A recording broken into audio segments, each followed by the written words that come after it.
I know, right? And I think you gave us a really nice review, I think. Yeah, we did. We did. Thank you very well done. I know. I'd love to say I wrote it, but I still love the film. Well, firstly, congratulations.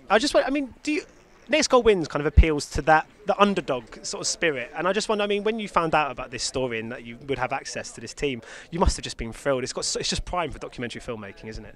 KB, you start from the top. It's beyond, you couldn't imagine that, when we came up with this, when we thought about this, it's about 3 years ago that we finished filming this, that we'd end up in this position right now. It's extraordinary. But yeah, the story we found when we were there was enhanced by the amazing people we met during the filming and making the film.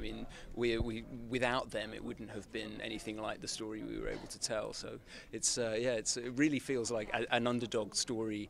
We are the underdogs tonight, and that the whole team has pulled together to make it work. It's extraordinary. As when you make a documentary, you leave a lot to fate, a lot to luck. You guys got, with Thomas and just the characters, Jaya as well. Just an extraordinary group of people to sort of know. And I'm wondering, do you still keep in touch with many of them? Yes, we do. And as you say, with a film like this, it is a huge amount to do with luck. You could argue entirely to do with luck. I think we really did spin the roulette wheel in terms of being there. These guys hadn't won a game for 17 years, and to have been there when that happened was an extraordinary stroke of luck. I think having had that happen, we felt a huge sense of responsibility to tell that story and to bring it to a wider audience, which is kind of why we spent 2.5 years in the edit suite. That's my excuse anyway. But yeah, we have also bonded with these guys. I think for us to have an experience like this again, it's very unlikely. We speak to Thomas, Jaya, Nikki, Gail as well, Thomas's wife, on an almost daily basis, and I think they refer to us now as the London Samoans, and we are still working on our pocketbook Samoans, so we can return again sometime soon. But they're really part of family for us now. Yeah. I interviewed Thomas for this, and I just want him.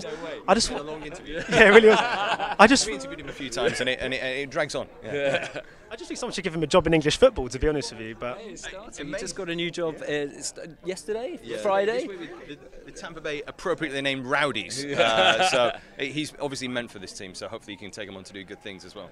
And also, I think our US sales have doubled in the space of 4 days since he got the job at the Rowdies, so that's good news for us. Yeah. And just in regards to sort of walking up and collecting this award in front of a room full of people that I'm sure you admire, that must be just an incredible experience. I think what's most special for us this year is that we looked at the documentary category, we looked at who we were nominated alongside, and were completely blown away. I've seen all of their films, and they are top, beautifully executed documentaries, absolutely stunning for us. So to be nominated with them is a thrill, and then to stand in front of that audience as winners left us very speechless. We didn't cover ourselves in glory on stage. We stood there and went, okay, thanks, and then left.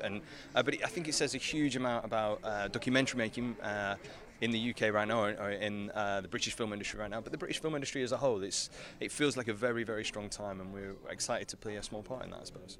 So just finally, what's next for you guys? Maybe the second to worst team in world football? Or? Well, actually, the guys in American Samoa start their World Cup 2018 qualification next year. It takes 3 years to qualify from the lower realms of the Oceania region. So we're almost certain to be back there. I think it will be more as fans than as filmmakers. But also, you heard it here first, there may well be something of a Hollywood remake of this. It's Cool Runnings, but with football. So who knows, you might even see it on an even bigger screen someday soon. Would you guys be involved in that? But loosely, yeah. I think we'd be within spitting distance of it. Yeah, I think to be honest as well, I think we feel a great sense of responsibility to the guys in American Samoa. This isn't a film you can cheapen, you can take the soul out of it. The Samoans, they just bleed the spirit, and I think anything that was made out of this would have to retain that spirit as well. Thanks so much, congratulations. Cheers, take care. Thank you. Ladies and gentlemen, you're watching Hey You Guys. Hey You Guys, huh? Hey You Guys. Is that from the Goonies? It is indeed, yes. Nice. Hey